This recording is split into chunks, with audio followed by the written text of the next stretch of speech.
এক গ্রামে এক বুড়ি বাস করতেন।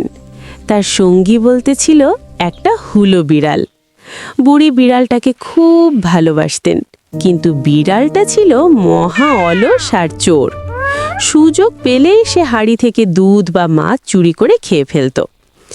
একদিন বুড়ি ভাবলেন বিড়ালটাকে একটু শিক্ষা দেওয়া দরকার। তিনি এক বাটি দুধের মধ্যে অনেকটা তেতো নিমপাতার রস মিশিয়ে রেখে দিলেন। বিড়ালটা স্বভাব মতো চুপি চুপি এসে এক চুমুক দুধ খেয়েই মুখ বিকৃত করে ফেলল। সে ভাবল, ইস, আজ নিশ্চয়ই দুধওয়ালা পচা দুধ দিয়ে গেছে। সে আর ওই দুধের দিকে তাকালো না।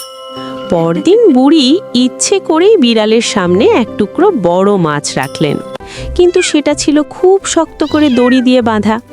বিড়ালটা মাছটা মুখে নিয়ে টান দিতেই দড়ি লেগে বুড়ির পায়ের কাছে থাকা একটা ঘণ্টা বেজে উঠল। বুড়ির লাঠি হাতে ধাওয়া করতেই বিড়াল প্রাণ ভয়ে দৌড়ে পালালো। সেই থেকে বিড়ালটি বুঝে গেল যে চুরি করা অত সহজ নয়। এখন সে আর চুরি করে না, বরং বুড়ির পায়ের কাছে বসে মিউ মিউ করে আদর খোঁজে। আর বুড়িও খুশি মনে তাকে প্রতিদিন নিয়ম করে মাছ ভাত খেতে দেন।